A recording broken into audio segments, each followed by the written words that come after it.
All right, we're happy to be welcomed by the head coach of the USD Toreros, Steve Lavin, entering, I believe it is year number four, is it, at San Diego now? And a lot has been happening over the course of the summer. There's a new basketball facility. You've had the big coaches event, uh, a big new recruiting class. Have you had some off time, and what have you been able to? How have you been able to take some breaks from all of the action that's happening? Yeah, there really hasn't been, time to take a break, but the jolt of energy is palpable, and it's a 6 month run from the end of the season, getting after it and recruiting. But we opted into the revenue share program, and this new facility was opened as well over these past 6 months, and then brought in 13 new prospects. A lot is going on. We call it our relaunch.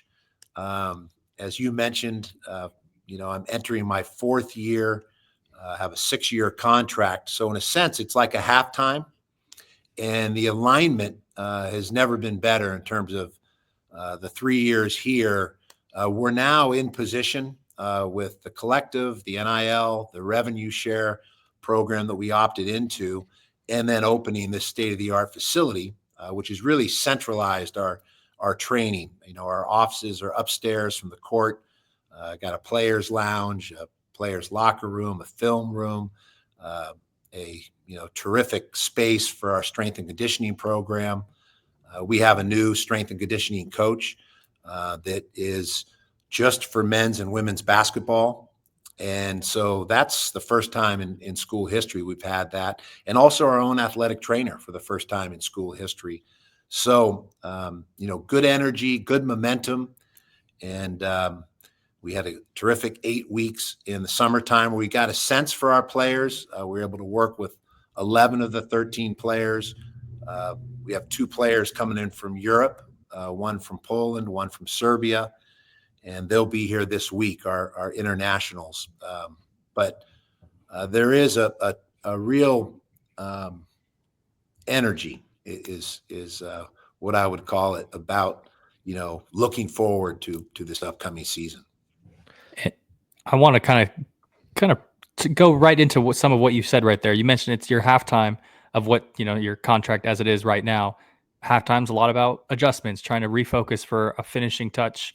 What are some of those adjustments that you and the coaching staff have looked at internally and say, look, maybe this part we haven't enjoyed so far over the first 3 seasons. What do we like? What are we going to switch up? What are we going to come with the right energy for these next few seasons?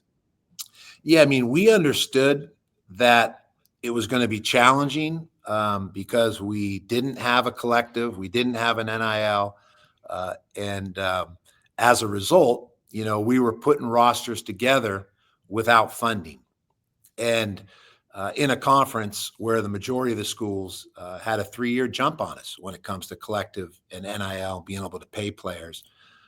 But from the beginning, Jim Harris, our president, said he was committed to men's basketball and to women's basketball as well. We have a new women's coach, Blanche Alverson, who came in from Georgia Tech. She's also brought dynamic energy, the staff, and the work they're doing already. You can see it. And so we knew we were taking notes along the way. You're learning as we all do in life. It wasn't a surprise to me that the West Coast Conference is strong, outstanding coaches, great tradition, strong academics. In some ways, the West Coast Conference reminds me of the Big East Conference, different in scale, but I spent 5 years in the Big East in terms of basketball-centric schools, Catholic, great rivalries, great, geographical footprints for recruiting, and just strong heritage and tradition in the Big East. And really, when you look at the West Coast Conference, even with the addition of Seattle, their heritage going back to Elgin Baylor was outstanding, and they had some great teams in the past. We know about Gonzaga's run, as successful as any Division I program over the past 20 plus years. St. Mary's, with Randy Bennett, has had it cracking for decades. Loyola Marymount, right, with their tradition under Paul Westhead, with Gathers and Kimball and company. So Pepperdine had outstanding teams under Gary Colson, Jim Herrick, Tom Asbury, Lorenzo Romar. So this league up and down, and USD also, has their rightful place as a terrific basketball program. The history of it going back to Phil Wolpert, who was an athletic director and a coach here, and he passed the baton to Bernie Bickerstaff, and that's when we were Division II. Then Jim Bravelli came in and transitioned the program from D2 to D1. Coach Bravelli was the first to make the NCAA tournament in the early 80s. He then moved on to the University of San Francisco, where he played basketball, is in the Hall of Fame up there. And then Hank Egan came in, had a terrific run, made an NCAA tournament. Brad Holland came in, had a strong run, made an NCAA tournament. Billy Greer made an NCAA tournament. Now we've had a gap for 18 years with some good coaches that came through. Lamont Smith and Sam Scholl, that we took over 3 years ago. So the goal on both the men's and women's side in this relaunch of our basketball programs is to get back to the winner's circle, to play in the postseason. But the alignment now will allow us to be competitive. You have to have the funding to be able to build a roster. That's just the reality in college basketball and college athletics in this revolutionary space. And so then to get this outstanding basketball performance center and to have the roster space to bring in 13 new players. So all of it happened in a 6-month window. It could have been that we got the facility in year 1, we got funded in year 2, and then we brought in a class like this in year 3. But instead, we really have this alignment, and it all happened in the last 6 months. So I guess because it kind of all came together at the same time, what was the impact of the new facility, the NIL, the partnerships and whatnot? How did that impact and the recruiting, and how has what we see from this first class that you've brought in with all of these new resources, is that reflective in the class we're able to bring in? Yeah, it really is. I mean, we are located in a great city, San Diego. It's an attractive destination. This campus for years has been voted most beautiful campus in the country, or always in the top 3 in terms of just the beauty. And then now you add this state-of-the-art basketball performance center, which centralizes our training and really just delivers to our student athletes the ability to have everything you need under one roof. And from a presentation standpoint, there has to be the substance, the teeth, which is the funding and the commitment by the university to want men's and women's basketball to be successful. But there's no doubt in the recruiting presentation, you walk through this building and you don't have to say much. It speaks for itself when you look at the design, the materials used. I mean, they didn't spare any expense. It was a $35 million project. And you could see it, at different stages. I was shown the renderings when I interviewed in New Orleans at the Final Four with the president and the athletic director. But it's one thing to see it, the design and to see the renderings. It's another to actually be there as it was built, and then to walk into it a couple months back and actually have these offices that we come to every day. So it's a little surreal because it's all happened so quickly in these past 6 months, but it was critical in the recruiting process. We have a player from Colorado, Hassan Diop. And so, when he's coming from a university that has outstanding facilities like Colorado does, it was important that we were able to demonstrate we're serious about basketball. And so Wake Forest, Tyler Johnson, an outstanding point guard, he's from New York, played at Louisville, that obviously is committed, has great tradition when it comes to basketball, and also at Wake Forest. So 2 teams out of the ACC, and we knew we were competing against other top programs. So for him to come in with his family, his representatives, and for them to see this building. There is no doubt it helped us close on this class and put together the largest class in school history, 13 new players. And if you look at the walk-on that joined us as well, it's really a class of 14 new prospects. And I don't think that happens. And it's the quality, not just the quantity. These are players that have skills. They're going to be able to help us immediately. We're going to be able to play at different pace. We've got some size. We've got the balance of size and strength and skill and quickness, and the ability at both ends of the floor to have the flexibility. That's important. That as a coach, it's a luxury if your personnel really fits your style of play, which we want to be able to play at pace. We want to be able to mix our defenses and give teams different looks and try and wear them down in a cumulative fashion. And that was the personnel that I had when I was at UCLA. It was the personnel I had at St. John's. It's taken us 3 years to get to this place because we weren't in position to have this facility and this funding that we now have. So the future is bright. And as you said, like a halftime, we're now coming out in a different place than we were in our first 3 seasons. And we've got a rigorous non-conference schedule. We're playing USC. We're playing Washington. We're on the road at San Jose State, at Long Beach State, at UC San Diego. So it's an appropriate, challenging schedule because we now have more experience, and we're playing with a higher level of prospect. We'll be equipped or armed to be more competitive. I'm not promising a league championship. I'm very pragmatic. I'm a realist. I understand how challenging it is to win at the Division I level. We had made progress. In year 2, we got to 18 wins, finished 5th in the league, which I think was the best in 10 or 12 years.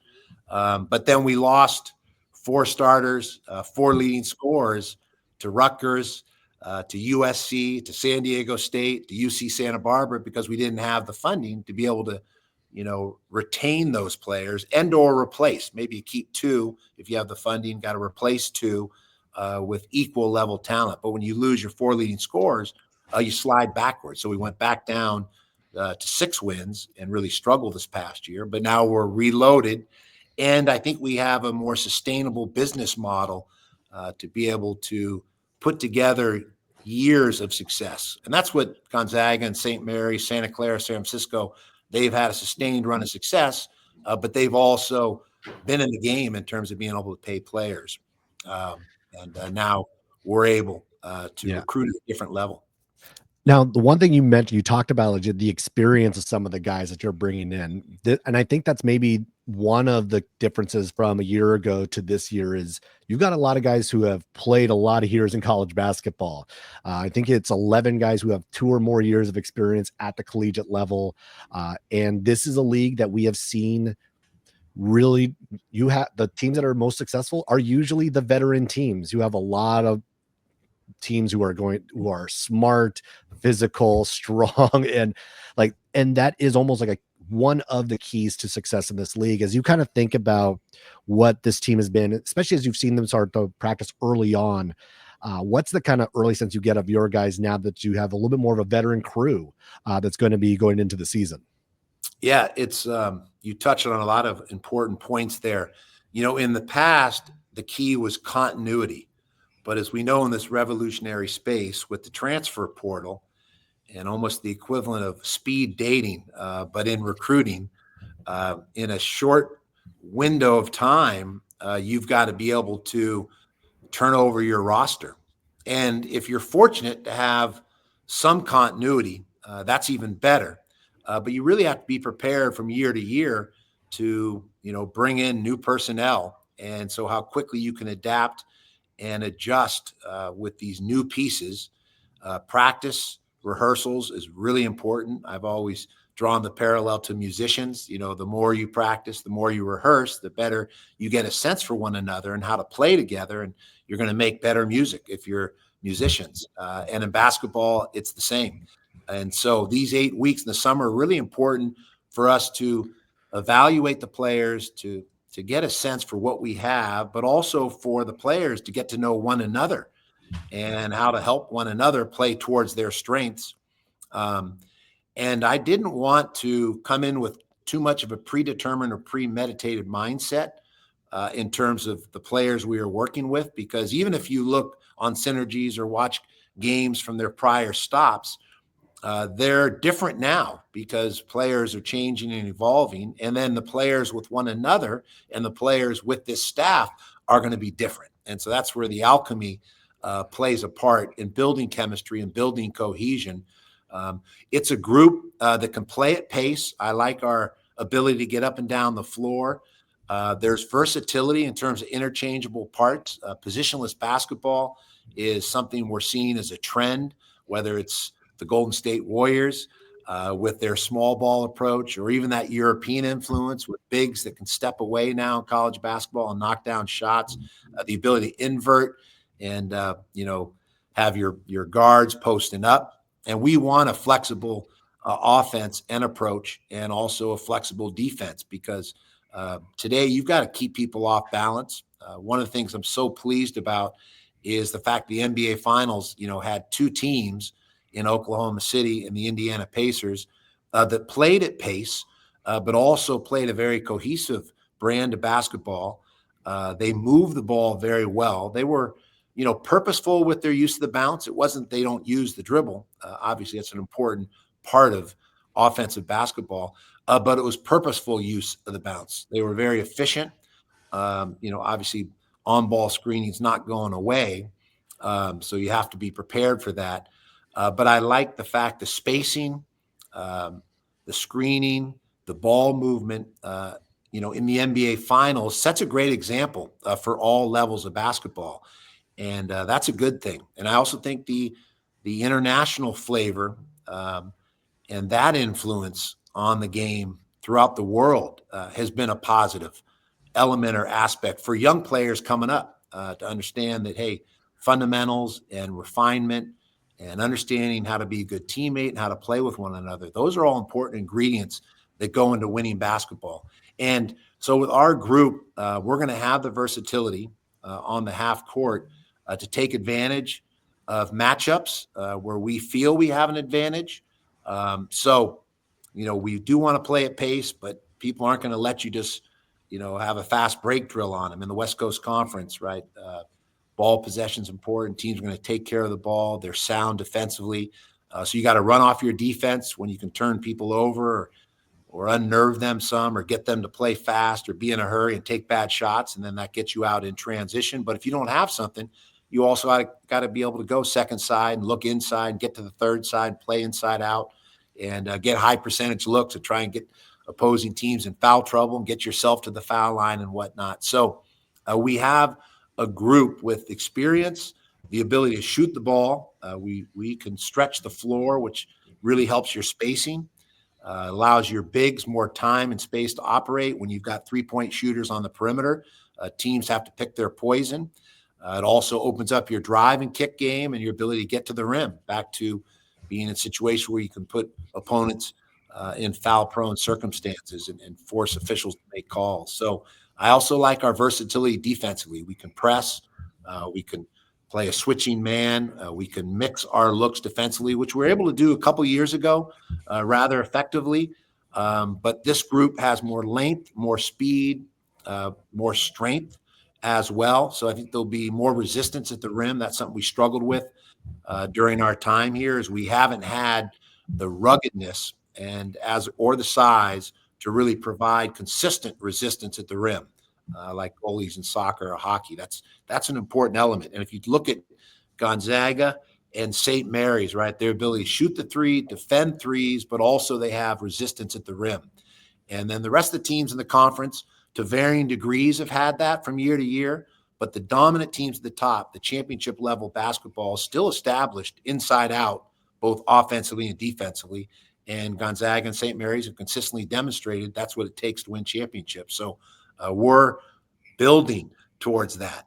That's what we're trying to put in place with this foundational class and 13 new prospects coming in.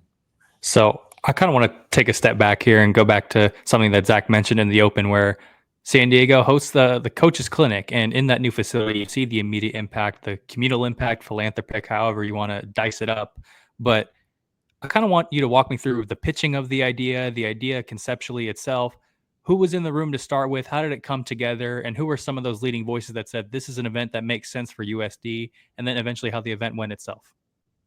Yeah, well, number one is about the brotherhood of USD. It's a very tight knit group of men's basketball alumni, and again, that goes back to Phil Wolpert and then Bernie Bickerstaff, Jim Bravelli, Hank Egan, Brad Holland, Billy Greer, Lamont Smith, Sam Scholl, and then of course we came in 3 years ago.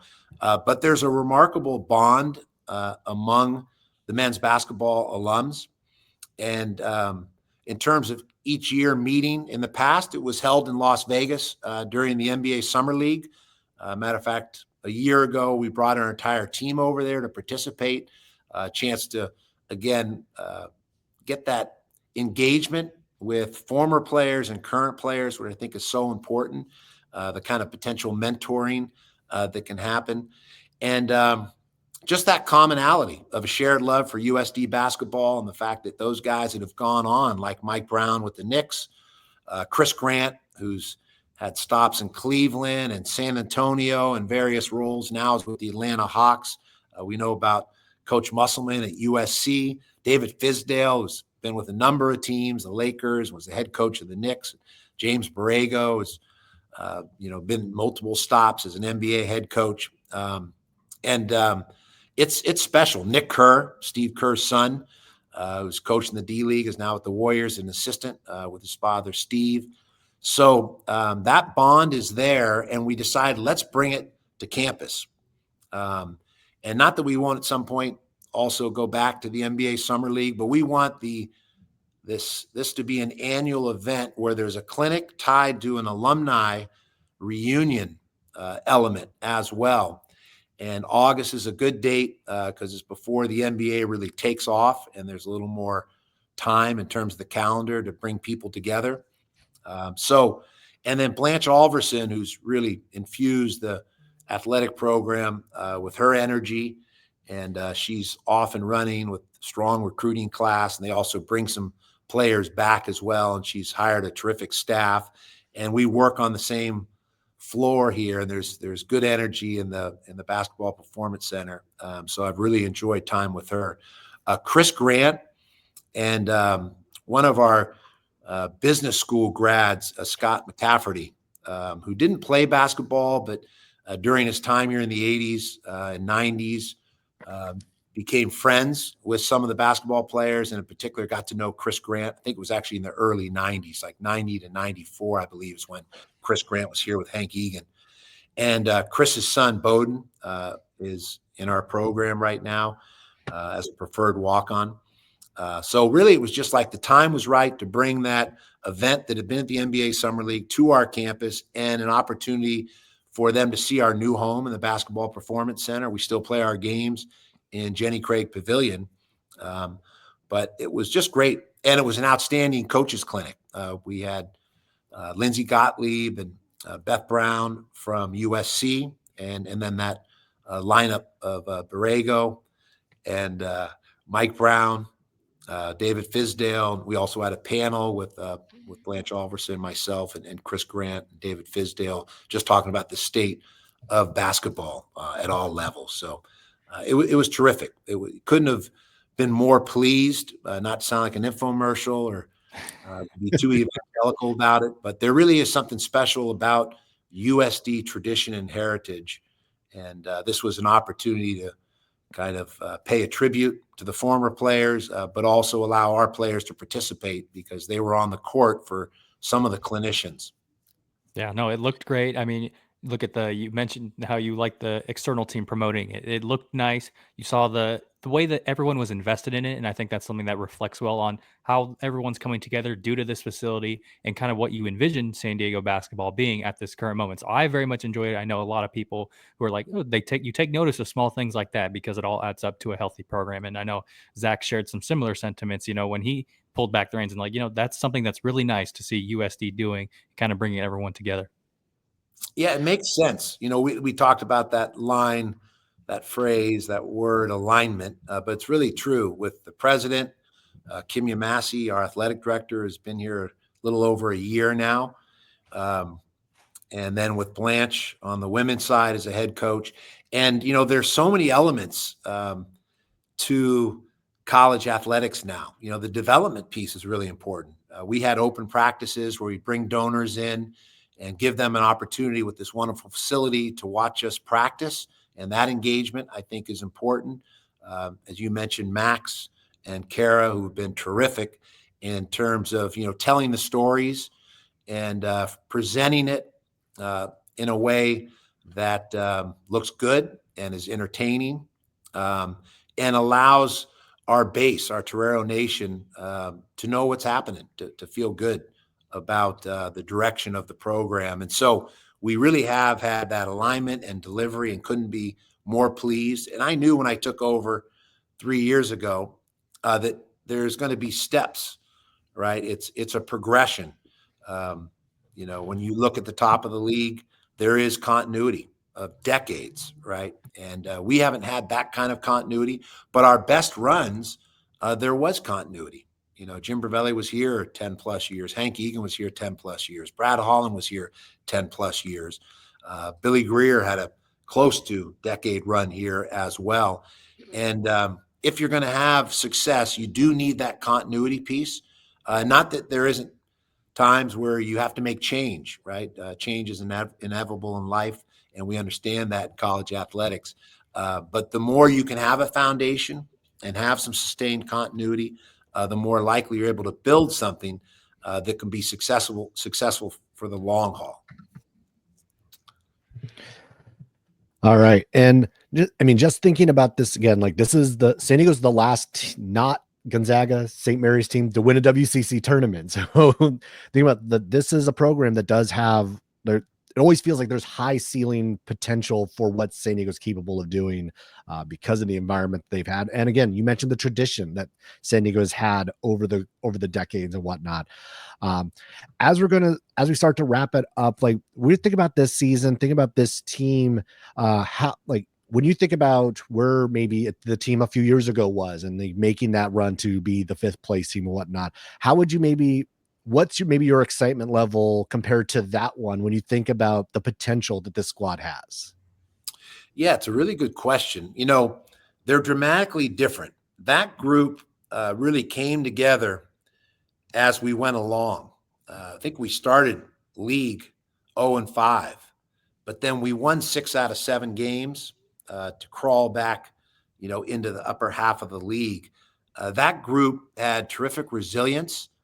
We shot the ball well, which we know in West Coast Conference is really important. We had to change our defenses to offset some of the areas that we are vulnerable. That team also led the country in double-digit deficit comebacks, trailing by double digits and coming back to win games 9 times. So they had terrific chemistry, resolve. It was a tough group. Really enjoyed coaching that group. Deuce Turner could light it up. He was a bucket, appropriately named Deuce. PJ Hayes could fill it up. Stephen Jameson was just kind of feeling his way. He graduated from here this past year and now is at UCLA. We're pleased for him. But he was showing some of his potential in that run where we won 6 out of 7. We upset Santa Clara at Santa Clara, beat Arizona State at home. That team could really shoot the ball. And I think this group, in a similar fashion, probably more shooters on the roster than that group had. There might be a little more equal distribution. PJ was given the green light, as was Deuce, who led us in scoring that year, coming off the bench, was 6th man of the year and 2nd team all West Coast Conference. I think we'll have more size and length and speed and strength, more balance up and down the roster, and more depth, in terms of the quality. Now, building cohesion and the chemistry element, right? That's where the real challenge comes in when you bring together 13 new pieces with our returners. And how do we build in that chemistry? And how do we accelerate that learning curve? And the good news is that's the challenge for most every team in the country. There are those few programs, maybe Purdue, that hasn't had the degree of turnover, and there's a couple other programs, but not many. So we're all in that same, situation in terms of being able to quickly acclimate and accelerate that learning curve in preparation for non-conference games. So we're going to learn as we go, but I'm encouraged by the attitude of this group. They genuinely like one another, and what we saw in those 8 weeks is really promising in terms of what we could put on the court come November. All right, we like it. We're intrigued by it, and we're definitely going to be have our eyes on the USD Toreros this season. I know Zach and I are we're intrigued at what this program can continue to become. Appreciate it, fellas. Yeah. Thanks a lot, Steve. We'll definitely have you back on as we get a little closer to the season. We'll probably see you at WCC Media Day in about a month and a half, 2 months from now. So till then, it'll be great to kind of just hear what the team is doing by then as we get set for the start of another college basketball season. I love it. Thanks, fellas. Always a pleasure. Enjoyed it. Thanks a lot.